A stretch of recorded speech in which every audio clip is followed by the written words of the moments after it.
ഇന്നത്തെ റെസിപ്പി മുട്ട ഗ്രേവിയാണ്. എപ്പോഴും ഒരേ രീതിയിൽ മുട്ട ഗ്രേവി തയ്യാറാക്കാതെ ഇതുപോലെ കുറച്ച് വ്യത്യസ്തമായിട്ട് ഒന്ന് തയ്യാറാക്കി നോക്കിക്കോളൂ. ചപ്പാത്തിക്കോ പൂരിക്കോ ചോറിനോ ഒക്കെ മാച്ചായിട്ട് പോകുന്ന നല്ലൊരു മുട്ട ഗ്രേവി റെസിപ്പിയാണ്. ഇതിനി എങ്ങനെയാണ് തയ്യാറാക്കി എടുക്കുന്നതെന്ന് നോക്കാം.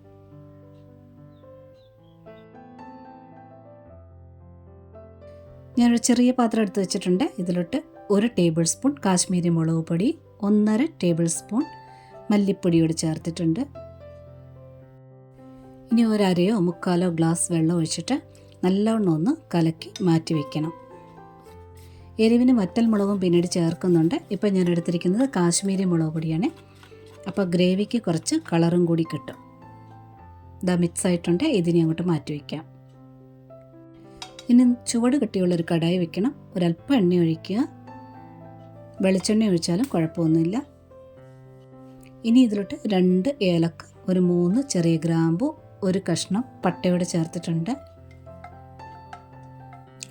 ഇനി ഇതിലോട്ട് ഒരു 7 or 8 വെളുത്തുള്ളി എടുത്തിട്ടുണ്ട്. നടുകെ ഒന്ന് കീറിയിടുക. അപ്പോൾ പെട്ടെന്ന് ഇത് മൂത്ത് കിട്ടും. വെളുത്തുള്ളി ഒന്ന് ചെറുതായിട്ടൊന്ന് ബ്രൗണായി വരണം. ഒന്ന് ഇളക്കി കൊടുക്കുക. ഇതായിട്ടുണ്ട്.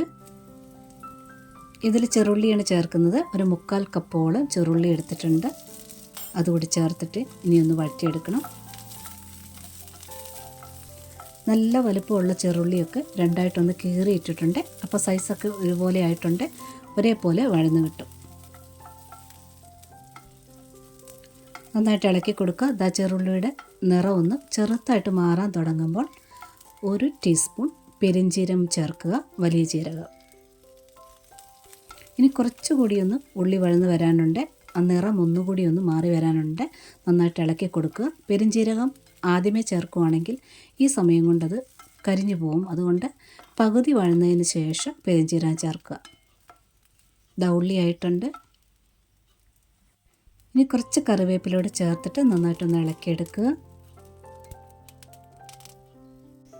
ഇനി നല്ലവണ്ണം പഴുത്ത 2 തക്കാളി എടുത്തിട്ടുണ്ട്. കനം കുറഞ്ഞ് അരിഞ്ഞ് ചേർക്കുക, പെട്ടെന്ന് വഴന്ന് കിട്ടാനായിട്ട്. കുറച്ച് ഉപ്പുകൂടി ചേർത്തിട്ടുണ്ട്. ഇനി തക്കാളി ഒന്ന് വഴന്ന് വരണം. ഒത്തിരി ഒന്ന് കുഴഞ്ഞ് വരണ്ട.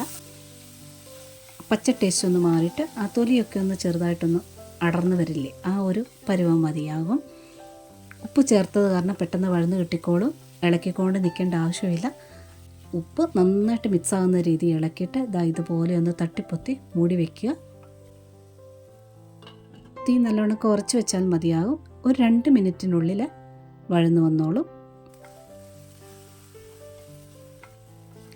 തക്കാളിയും ആവശ്യത്തിന് വഴന്ന് വന്നിട്ടുണ്ട്. ഇനി ഇതിലോട്ട് കുറച്ച് മഞ്ഞൾപ്പൊടി ചേർക്കുക. കൂടെ തന്നെ ഒരു 4 വറ്റൽമുളക് ചേർക്കുക. അതായത് എരിവിനനുസരിച്ച് ചേർക്കാം. 3 or 4 ചേർക്കാം. ഒരു 3/4 കപ്പ് തിരുമിയ തേങ്ങയോട് ചേർത്തിട്ടുണ്ട്. കൂടെ തന്നെ 5 or 6 കാഷ്നട്ട് ചേർക്കുക. ഇത് ഞാൻ പിളർത്തിയതാണ് ചേർക്കുന്നത്, അതുകൊണ്ട് ഒത്തിരി ഉള്ള പോലെ തോന്നുന്നത്. ഇനി തീ ഒരു മീഡിയം ഫ്ലെയിമിലോട്ട് മാറ്റി കൊടുത്തുകൊണ്ട് നന്നായിട്ട് ഇളക്കി കൊടുക്കണം. നല്ലവണ്ണം ചൂടാവണം. ഒരു 3 മിനിറ്റോളം വേണ്ടി വരും. ഇതല്പം കുഴഞ്ഞിരിക്കുന്ന പോലെ തോന്നും. ആ തക്കാളി ഉള്ളത് കാരണമാണ്. അതുകൊണ്ട് നന്നായിട്ട് മിക്സ് ചെയ്തുകൊണ്ട് തന്നെ ഇരിക്കണം.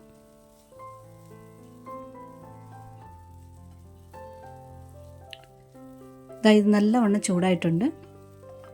ഇനി ഗ്യാസ് ഓഫ് ചെയ്തിട്ട് ഒന്ന് നിരത്തി ഇട്ടിട്ടുണ്ട്. ഒന്ന് ആറി വരട്ടെ.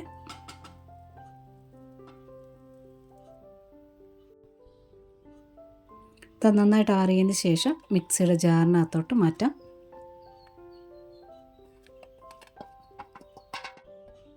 അരയാൻ ആവശ്യമുള്ള വെള്ളം ഒഴിച്ചിട്ട് അരച്ച് മാറ്റി വയ്ക്കാം.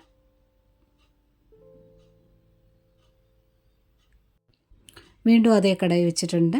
അല്പം എണ്ണ ഒഴിച്ചിട്ടുണ്ട്. കടുകിട്ടൊന്ന് പൊട്ടി വന്നിട്ടുണ്ട്.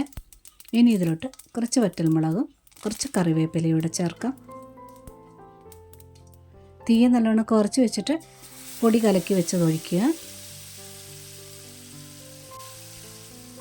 ഇനി ഇതൊന്ന് നല്ലവണ്ണം ഒന്ന് വഴറ്റിയെടുക്കണം. പെട്ടെന്ന് വെള്ളം വറ്റും. അതുകൊണ്ട് തീ കുറച്ച് തന്നെ നന്നായിട്ട് ഇളക്കി കൊടുക്കുക. പൊടിയുടെ പച്ച ടേസ്റ്റ് ഒന്ന് മാറാൻ വേണ്ടിയാണ് ഇങ്ങനെ കലക്കി ഒഴിച്ച് വഴറ്റിയെടുക്കുന്നത്. ഇതിൻ്റെ ഈ വെള്ളമൊക്കെ ഒന്ന് വറ്റിയിട്ട് അല്പം ഒന്ന് എണ്ണ തെളിയാനായിട്ട് തുടങ്ങും. അതുവരെ ഇളക്കിക്കൊണ്ടിരിക്കുക.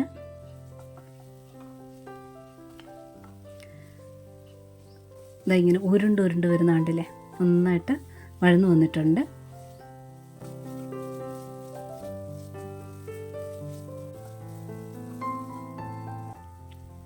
ഇനി ഇതിലോട്ട് ചേർക്കേണ്ടത് ഉള്ളി തേങ്ങയെല്ലാം വഴറ്റി വെച്ചത് അരച്ചിട്ടുണ്ട്, അത് ചേർക്കുക.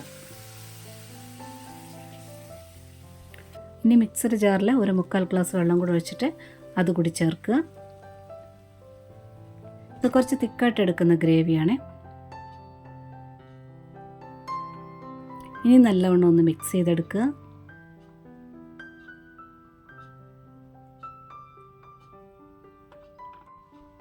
ഇനി കുറച്ചുകൂടി ഉപ്പ് ആവശ്യമായിട്ട് വരും, ഉപ്പ് ചേർക്കുക.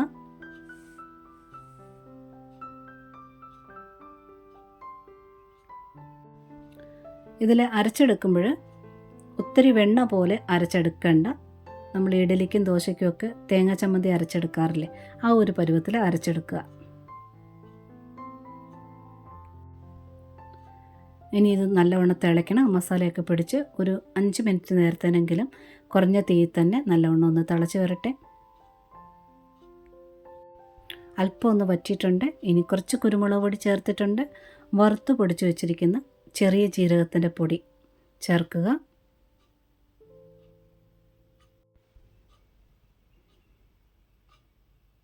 നന്നായിട്ട് മിക്സ് ചെയ്തെടുക്കുക.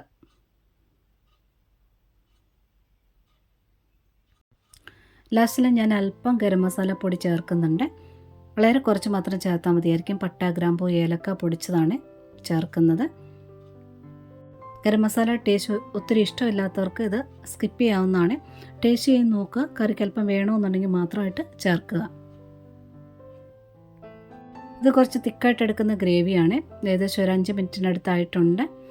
തിക്കായിട്ടുണ്ട്. തണുത്തതിന് ശേഷവും അല്പം തിക്കായി വരും. ഇതിപ്പോൾ ആവശ്യത്തിന് കുറുകി വന്നിട്ടുണ്ട്. ഉപ്പെല്ലാം കറക്റ്റ് ആണോ എന്ന് ചെക്ക് ചെയ്യുക. ഇനി ഇതിൽ കുറച്ച് മല്ലിയിലൂടെ ചേർക്കുക. മല്ലിയില ഇതിൽ ചേർക്കണം, അപ്പോൾ നല്ലൊരു ടേസ്റ്റാണ്. നന്നായിട്ടൊന്ന് മിക്സ് ചെയ്തെടുക്കുക.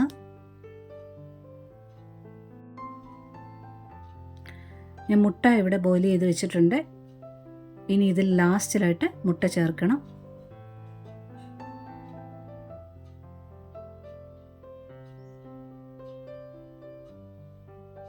ഈ അളവിലെ ഗ്രേവിക്ക് ഒരു 4 മുട്ട വരെ ചേർക്കാം. ഞാനിപ്പോൾ 3 മുട്ടയാണ് ചേർക്കുന്നത്.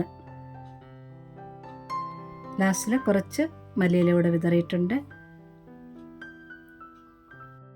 ഗ്യാസ് ഓഫ് ചെയ്യുക. ഇതാ ഇത്രയേ ഉള്ളൂ. വെറൈറ്റി ആയിട്ടുള്ള ഒരു മുട്ട ഗ്രേവി റെസിപ്പിയാണ്. ഒരു പ്രാവശ്യമെങ്കിലും ഒന്ന് ട്രൈ ചെയ്ത് നോക്കുക. ഇഷ്ടപ്പെട്ടെങ്കിൽ ലൈക്ക് തരാനും ഷെയർ ചെയ്യാനും കമൻറ്റ് ചെയ്യാനും ഹൈപ്പ് തരാനും ഒന്നും മറന്നു പോകല്ലേ. ഒരുപാട് സ്നേഹത്തോടെ താങ്ക്സ് ഫോർ വാച്ചിങ്.